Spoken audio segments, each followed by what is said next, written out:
in the Torah Ohr, it's page 26. In our booklet, it's page 4. And we are in the middle of discussing very deep, amazing stuff. We started out this class asking a few questions. The first question was, does God really care? The second question was, is God a part of this world or beyond this world? And we ended up asking a question about child rearing.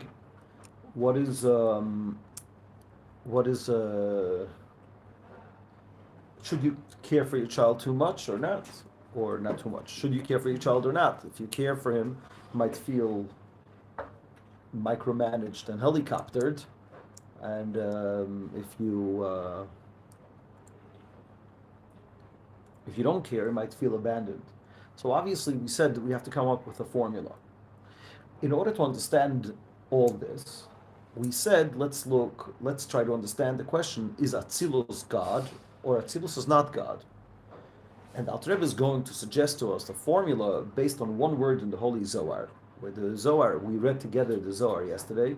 We say this piece of Zohar every Friday afternoon before Mincha. We say, and if you're a Sephardic, you'll say it every day before Mincha. What do we say over there? We say, Antu da pikat asar tikunim. You are the one that has brought forth 10 tikunim. So from this, we could understand if we say that God has brought forth 10 tikunim, and we call it the 10 sfirot. If we say that God brought forth the 10 sfirot, what does that tell us? The sfirot are God, or the sfirot is not God? God's the source. God is the source. So that's not God. God created them. So it doesn't say the word created. It's more emanated or brought forth, but that is beyond God. But in order to understand this, in order to understand the question, is Atzilus God or not, we started out explaining a few basic things in Chassidus. First of all, what does it mean, worlds? Then we wanted to explain the difference between a Kabbalist and a philosopher. Then we went into explain how does the philosopher learn about God. He looks at this world, he uses this world as artifacts in order to get to know the Creator. As King David by himself says in Psalms, David HaMelech says in Tehillim, what does he say?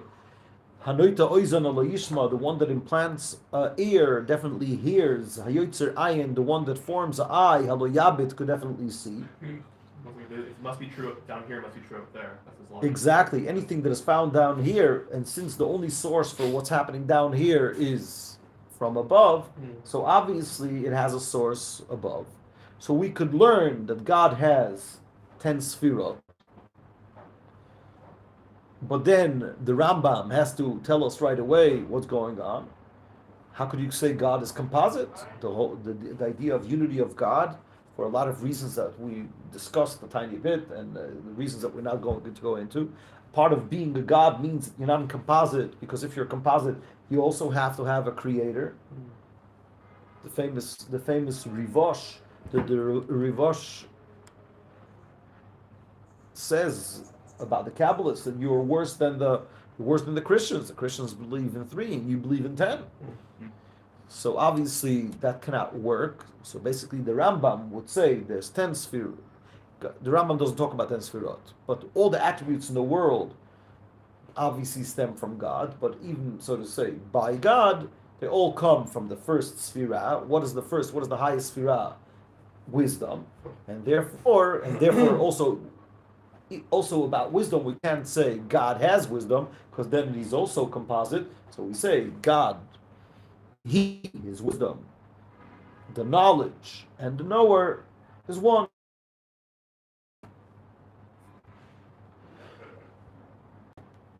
Nice? So basically, to a certain extent, according to the Rambam, God is Atzilus. What do you mean God is Atzilus? Atzilus again, what is Atzilus? Atzilus is the world, how God looks as the creator. And Chochmah is God. Chochmah is God. That's it. Comes the Maral right away, and the Maral says, what's going on over here? We call him Holy One, blessed be He. We don't call him the Wisdom, blessed be He. Why? Because the Rambam comes from a philosophical perspective, but the Maharal comes from a Kabbalistic perspective. And therefore, according to the Maharal, God is beyond the Sfirot. God, like when the Rambam looks and says, oh, what is the highest thing that we can even imagine? That's Chachma. What does the Kabbalist say to the person that is sitting 3 weeks and trying to figure out who's the watchmaker through the watch? What did Ezra say to David when he came in? So what do you think he was only a watchmaker? He was my uncle. Not only a watchmaker, he was also a philosopher, also a doctor, and also a lawyer, and also a big Torah scholar. And he also knew how to daven. He also was a great Farbrenger. So you're very limited by understanding God only from creation. God is beyond creation. To the extent, and over here comes a very, very important point, and this is really where Kabbalah comes in, says that God had to put himself through a whole series of contractions and constrictions in order to become the God as we know him in the world of Atzilus. Atzilus is merely an emanation of God. And by the way, this will also have a very strong effect if I could say that God is a part of the world or not. From the Maimonides perspective, a second. So, the Maimonides doesn't say it about all the spheres. He only says it about the highest sphere. Like we explained the whole process, how he gets to it. But ultimately, the world comes from God, and the world, so to say, the wisdom of the world, that is God himself. But according to the Kabbalist, what are the spheres? The spheres are merely something that God created. It's not him. It is emanated from him. And that's why we said the word Atzilut by itself contains the two translations. One translation of the word Atzilut is Etzel. Etzel is by, and the other translation is Atzilut, the emanation, which shows far, distance. So when we're asking the question, is Atzilut God or not, we have to understand that there's a whole historical background behind it. But first we need to understand, I just want to make sure that everybody understands, Atzilut means God as he is a creator of the world. So me, as a created being, looking from bottom up like a philosopher, I am going to describe the creator as a creator with the 10 Sfirot.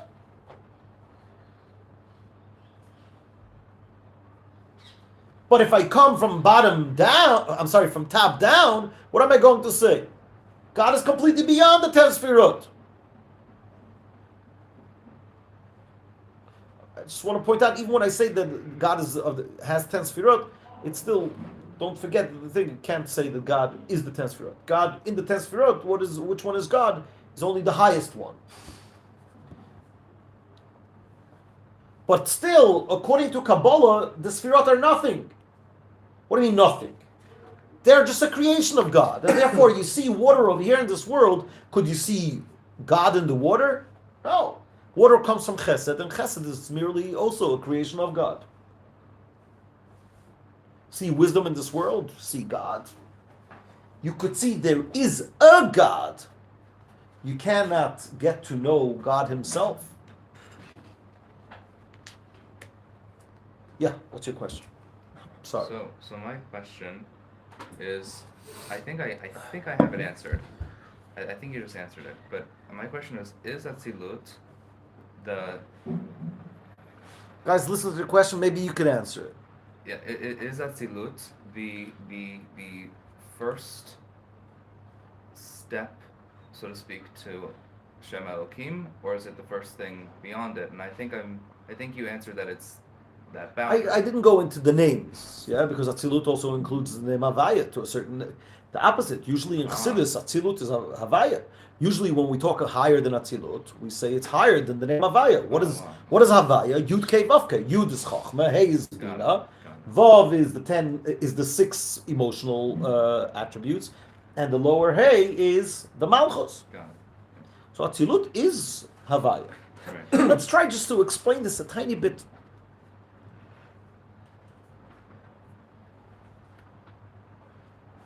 let's try one more muscle just in order to make sure that we know it well. I go with David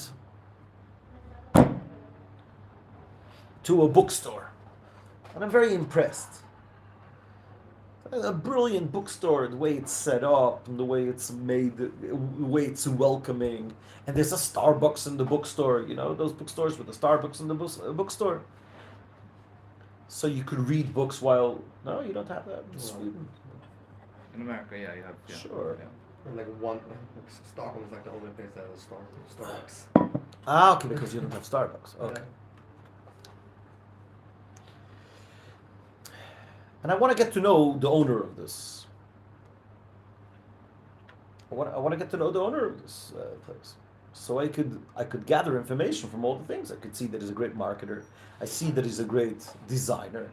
I see that he's a great organizer. I could see all the things. So from that, I could conclude that the owner has all these attributes. But then someone tells you that he knows the owner. The owner was a banker.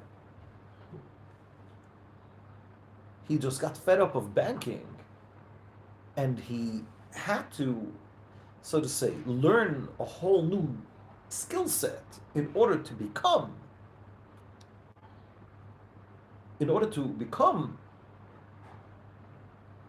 a bookstore keeper. Or why do we have to go so far?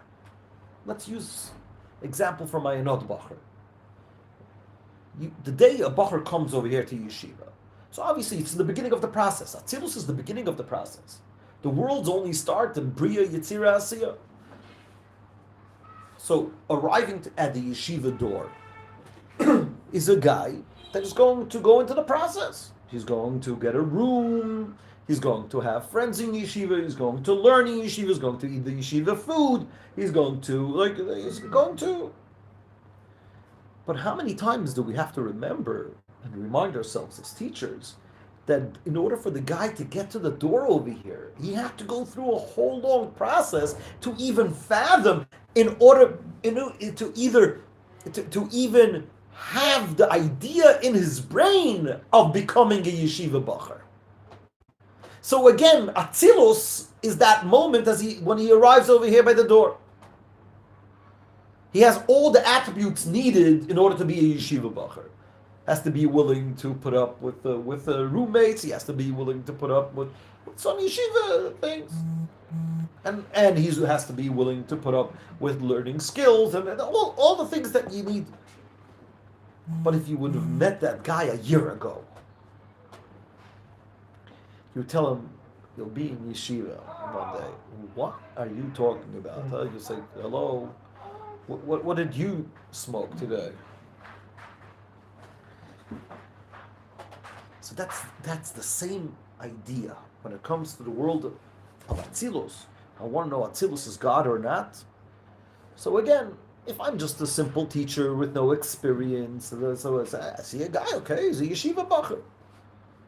But if you work in a Balchuli yeshiva, you understand the guy went through a whole series of self-work and even in order to even become the yeshiva bacher. Now when he's going to act in the yeshiva, that's already a whole other thing. That part we call Bria Yetzira Asiya. Bria Yetzira Asiya is running the store, being the yeshiva bacher, creating the world. But in order for God to become a creator, he also put himself through a lot of different levels of constriction. These are called in Kabbalah Olamot Ein Sof. The Olamos, the worlds that is of the Ein Sof, the worlds before the worlds of Atzilus. And really Chassidus likes to talk about them a lot. I don't want to go off topic, but parenthetically speaking, why does Chassidus like to talk about that, while most Kabbalists like talking about the 10 Sfirot? Because ultimately, 10 Sfirot is the way God runs the world. So ultimately, the 10 Sfirot is connected to us. We are the citizens of the world, and if I want to know how God runs the world, For example, in the Ramchal, he wrote a lot of holy books. What does the Ramchal say? That we have to know Darkei Hanhagat Hakadosh Baruch Hu Bolamo. The way of how God runs the world. How does God run the world? Through the Sfirot. And the Ramchal was a Kabbalist. All of his books are Kabbalistic, besides the Mesilas Yesharim, that he hid the Kabbalah over there. The path of the just. Path of the just. Right? That's the name. How's the Mesilas Yesharim translated in English? The path of the just. Say it again. The most famous book that they use in non-Chassidic yeshivas by the Ramchal, The Path of the Just. Yeah. Oh, what's it called in Hebrew? Mesilat Yesharim.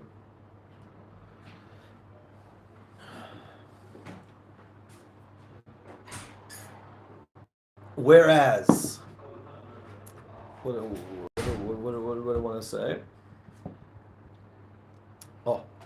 Whereas Chassidus is obsessed with knowing the Creator before he became a creator.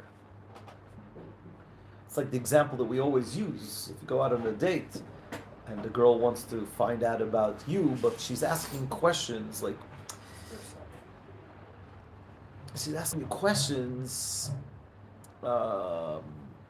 what type of job are you going to have? Is she asking about you or she's asking about her? You really want to get to know a person, ask them about their childhood. Ask them about something that has no connection to you. And that's why Chassidus is very into talking about God before he becomes a creator. Why did he even become a creator? Not in creation, the system that has been set up in creation, that creation works with reward and punishment and the whole thing. That's why Chassidus is obsessed with the reason, I'm saying it in a nice way, not in a derogatory way, God forbid, the reason that God wanted a dwelling place down here. In other words, that explains why God even became a creator. And the ability or the possibility or the attempt that Chassidus believes that we could connect not to God as the creator, but rather as to God as he is beyond.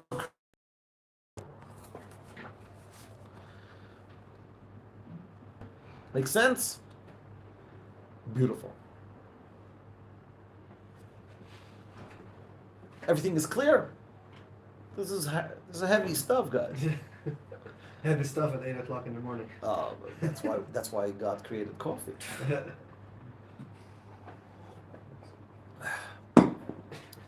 Anyone, if you didn't read the Shema, make sure to read the Shema, at least the first two psukim, in order not to miss the time. The end time is very When good. did it start? The sun was quite early today. Right, that's the reason. The sun was up today, 5:40. So now it's 5:54? 5:55. 5:55. Sunset is 6. So that means that last week the sun came up 5 to 7. Today it came up 5 to 6. So the third of the day ends at 8:36, 8:32. On the opposite, 8. Create Shema the last time is 8:40. 8:38. 8:38. Wow, Mincha is already at 11:49. Mincha's at 11:49. Yeah, Mincha Gadol. Bruh. Okay, so what are we going to do? How are we going to come up with a formula that answers all these questions?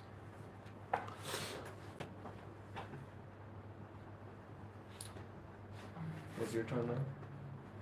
What, allergies? Ah, it's allergies. Let's try to go back. Let's try to go back to our question: should you really care for your kids or not? I need this. Hopefully not. That's fine.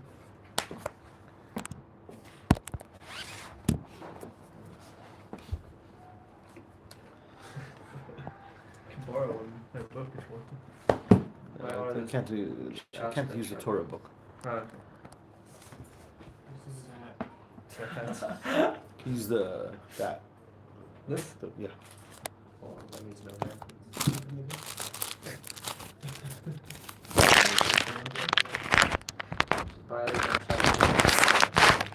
Yeah, we should go. Ah. I have one of Doesn't- those. it doesn't- I have a stand. I'll bring it tomorrow. Okay, Tachlis, in order to figure this out, let's try to go back to the example that is closest to us, which is the idea of child rearing.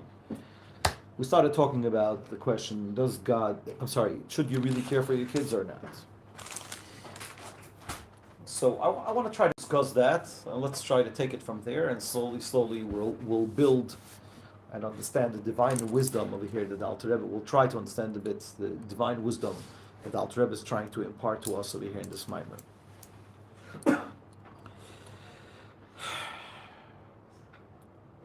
There's a very interesting phenomenon. We hate listening to advice from our parents. A lot of times. But the phenomenon is so weird that sometimes our parents could tell us something tens of times, hundreds of times. But then, and we don't listen. That's the last one. Exactly. Your neighbor finds out that you have that and that issue, and they tell you, you know what you could do? Just you could go there and take care of it. And you say, wow, that's a brilliant idea. Then you walk into the house and you tell your father or mother, you know what the neighbor told me I could do? I could go and take care of it there. And then your parents are like, what? I've been telling you this I've been telling you this for months. Yes. And therefore, I don't know if you do this, but this is a very good idea, like in order to learn the Rebbe's perspective on life. The Rebbe said sichas, the Rebbe said mamorim, but where do you really see the Rebbe's practical? His letters. These letters. Letters are brilliant. It's also very personal. It's talking to people about everyday life. Greetings and blessings. Every letter. Greetings and blessings. That's how the Rebbe starts every letter. Every letter. But Greetings and blessings. but some Chassidim try to read every day 3 to 5 letters, not more than 3. Like you read and you stop. Yeah, just in order to get the Rebbe's perspective. One of the pieces of advice. The letters have divine wisdom, in my humble opinion. Who am I to say? But one of the pieces of advice that the Rebbe repeats over and over again is when someone complains something about their children, what does the Rebbe always say? Get someone else to talk to them about it. Now, I want to try to explain something. Why is this not so easy to do? I've been trying to tell parents the same thing. I've been trying to tell myself the same thing. The problem is that when you have your ego involved, and this is also the reason why your children can't listen to you, because they feel that you're talking from your place. You don't really see them. But there's also a reason why it's so hard for people to just keep their mouth shut, not say anything, and just get the person's friend to say something. Why? Because I want to put him in this place. There's a lot of enmeshment. They call it nowadays in family therapy. It's called enmeshment. Enmeshment means where there's no clear boundaries, where I end and you begin. Cut the umbilical cord. Cut the umbilical cord. And that's why it doesn't matter how good the advice is going to be, how caring the advice is going to be, what is the kid going to feel? The kid is going to feel suffocated. Why is the kid going to feel suffocated? Because they feel that ultimately you're doing it for yourself. For example, yours truly, when my first son, was growing up, my dream was that he should know Tanya by heart. Should learn Tanya by heart. That was something that You want. I really wanted. I promised him a bicycle just for learning. Back then they had a kids encyclopedia.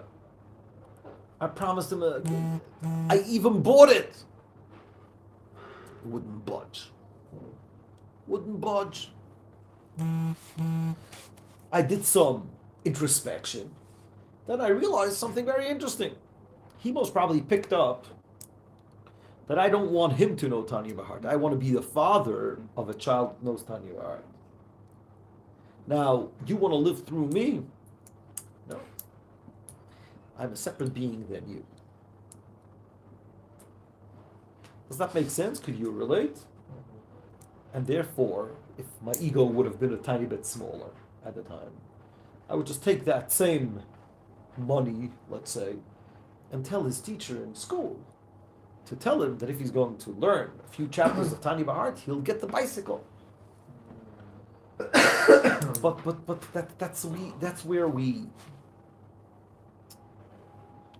that's where the ego comes in, and that's where the problem is. I remember once in the beginning of the women's program. The women's program was opened January 1st, 2008. Back then, people didn't have cell phones yet. It's quite interesting how quickly everybody got smartphones. But back then, there was a computer. Email was pretty new, but people started using email. Email started getting in 1998. You almost never heard of like 2000, 2001. It's better. No, 90s. I still remember when I got my invitation to join Gmail. There were other. It's Hotmail before. Right. I had a different one. Yahoo. Yeah. So it's crazy how much the world has developed in such a short amount of time. So there was a girl every day after Chassidus. So we had one computer in a school, and it was in the base medrash, and everybody was able to get onto it 15 minutes to check their emails, to do some stuff. She would run right after Chassidus. She would get the computer, and every day she used to get upset. So why are you upset? So she told me, listen, after I finish school over here, I'm going back to Columbia University. She learned urban planning. Very smart girl. She learned urban planning. And she was looking for she was looking for a room, a roommate. She was looking for boarding. She was looking for an apartment. So obviously she's ready now a bit more from. She at the time she was like becoming Balas Tshuva. So she needed kosher roommates, only girls. So I asked her, why do you get upset every day? So she says that every day her mother looks up. Back then, I think it was Craigslist. Yeah, Craigslist. Nice. So my mom looks into Craigslist and sends me a list of all the apartments. She looks into the apartments. And she sends me a list of all the apartments that might be pertinent, that might work for me. So I told her, wow, your mother's so nice. Why do you get upset? No, you tell me. What did she answer? Why did she get upset? She didn't consider the religious parts. No, her mother considered the religious parts. She's told me these words. My mother is reliving her going to college through me. That she's going and looking for it. She is now going to college. She's like reliving the whole experience. Hello? Let me live my own life. But I'm helping you. Right. But I feel invaded. Could you relate, Boaz? Not in your own personal life. We're live over here. So obviously everything I ask you if you could relate is relating through a friend, someone.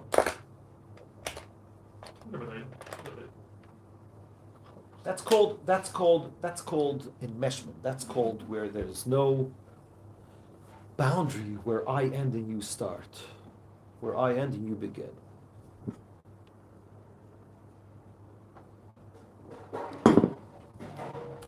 Got it? Clear? Now, what is the solution? So the solution is if you don't care, what is the child going to complain about a parent that doesn't care? We don't care. You don't care. You don't care. I'm struggling to find, that's how kids work. Yeah. I'm struggling to find a room in Colombia. Why don't you help me? Why don't you look up Craigslist? You can't go to Craigslist and look it up. So here comes a brilliant line that this is going to be explain so many things in Chassidus and so many things in life. The answer is you couldn't really care. You could choose to care. In more general Hasidic terms, this formula is called be within, stay above. What does it mean, be within, stay above? I don't care if my son knows Tanya by heart. It's not going to make me a better parent, won't make me a more Chassidish parent, won't make me more successful. But because I love him and I want the best for him, that's why I'm trying to get him to know Tanya by heart. I don't care. I choose to care for you. Because if I really care, what does that mean? When I say I really care means it affects me.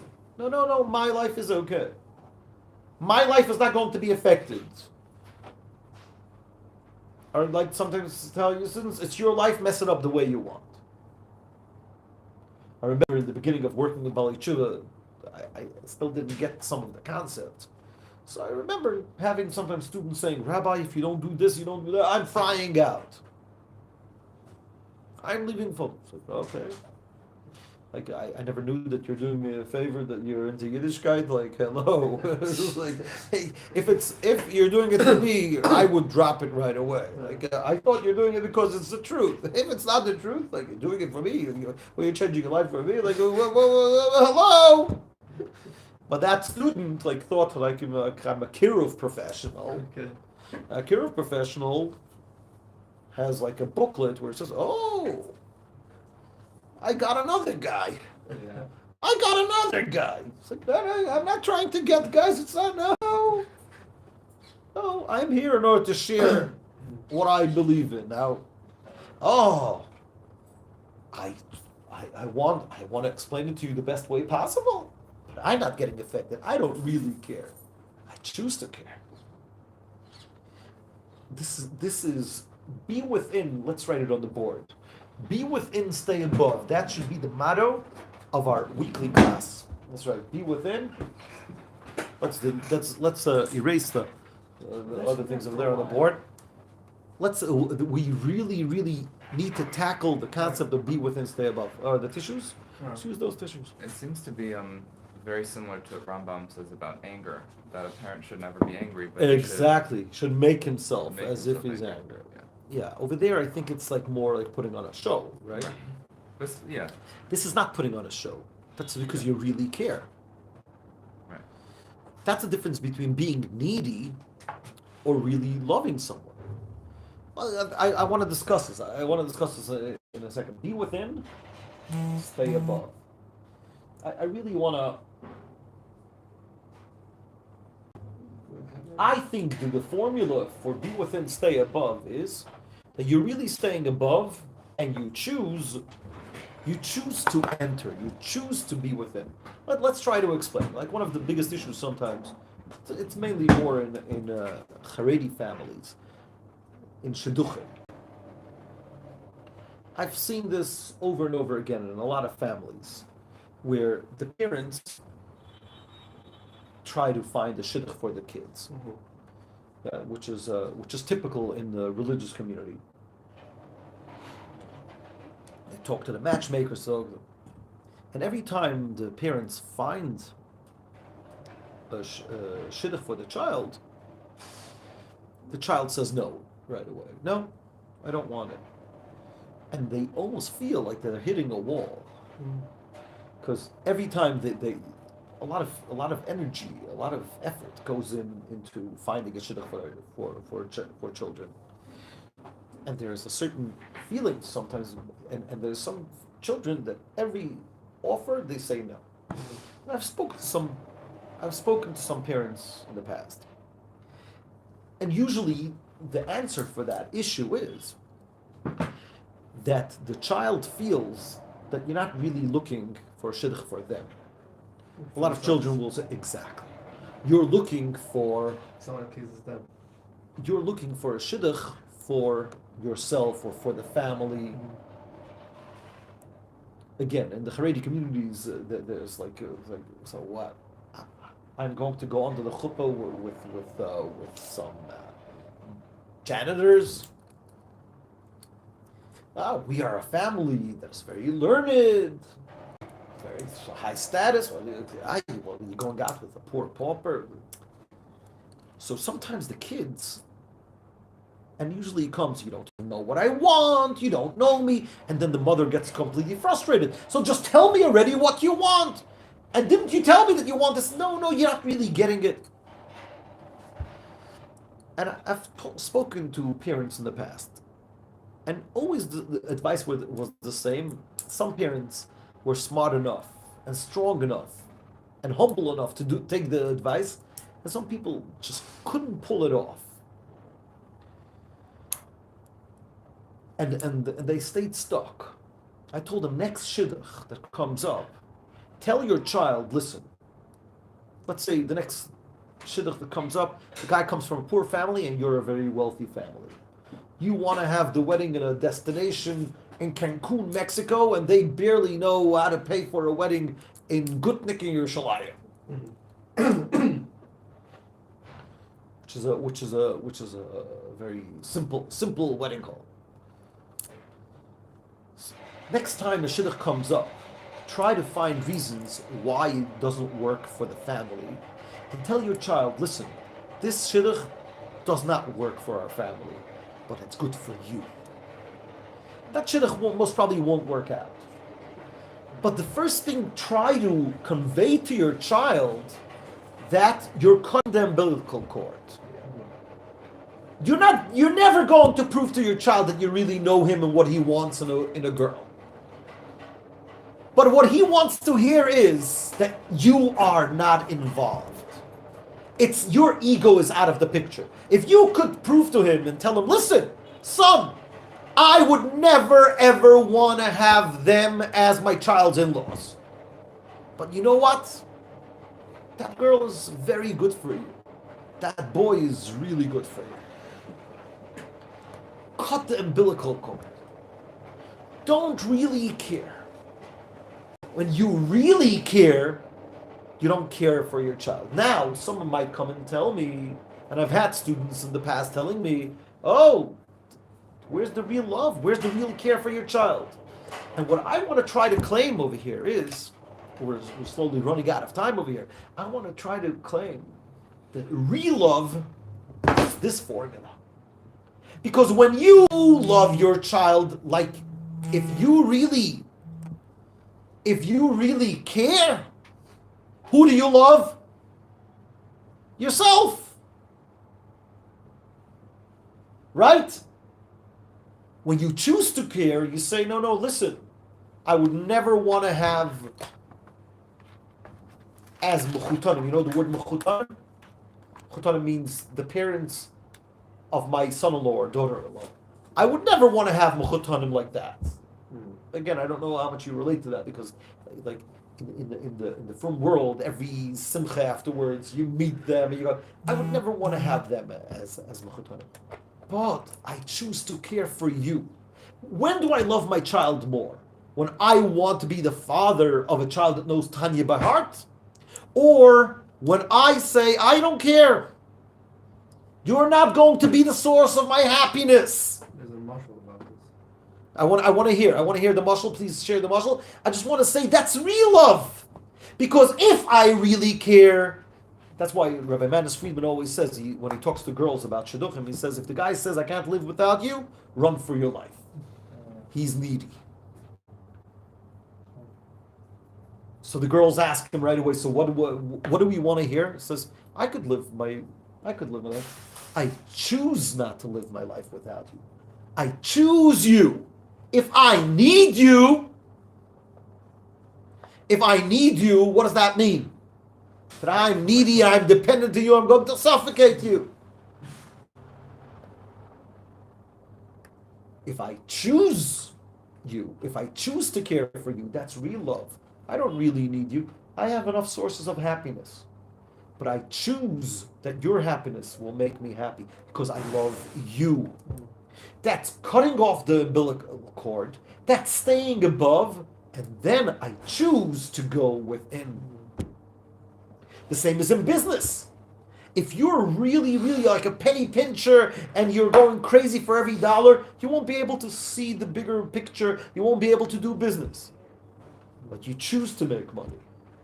You're not completely dependent on it. The second you're dependent on it, you'll do every mistake in the world. That's why they say, don't open a business if you don't have where to live the next month.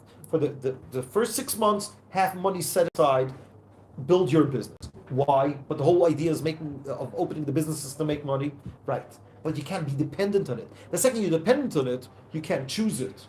You can't be within. You have to be in it. You have to decide, okay, I'm going to make money, and if there's a need, I'm going to cut expenses here and there. I'm not throwing out money. I'm not splurging. I want to make money, and every penny matters. But I'm not dependent on it. I'm not within it. Be within, stay above. In every situation, choose to care. Yeah, let me hear the mashal. There's a story about a rabbi who was walking on a road, and it's a beautiful road on his way home, and he always stops because there's a mountain, and he stops to watch the mountain. One day when he goes there, he sees there's a fence, and he sees a beautiful flower, and he says, "Wow, this is one of the most beautiful flowers I've ever seen in my life, and I love this flower. I've never seen a flower like this." So what does he do? He always walks around with clippers, takes up a scissor, and he takes the flower and takes it home. And then he pushed it in the vase, and he was like, and he said, "Oh, it's so beautiful. Water it. What happened to it? Within 1 week, it's dead." And it says, "What have I done?" Like he's contemplating, what did I do? I love this flower so beautifully, but I want it for myself. I need it, and I killed it. If I truly would have loved it, I should have let it be there, and every day I could have gone there and watched it, and I could have watered it instead. Wow. Right. That's a good example where you suffocate something if you're like too over it. But guys, I want you to think about an example of being within and staying above. This is a very good example where suffocating, it's like telling my son, I want you to know Tanya by heart, and like really depending my happiness on it. That's suffocating. But how could we do things where, I'm not dependent on it. I choose to care. Choosing to care is the most powerful thing. And tomorrow we'll talk about it, how that works with God. Because again, if God really cares if I bench or not, he's not God. If he doesn't care, so what's the point? And the answer is, he doesn't care. He chooses to care. He's being within and staying above. Exactly. That's what we're going to discuss. Also about the idea of Atzilus and so on and so forth. And all of this is learned from one word in the Holy Zohar. What is the word that we're analyzing? Tikkunin. Tikkunin means adornments. Have a beautiful day, everyone, and a meaningful davening.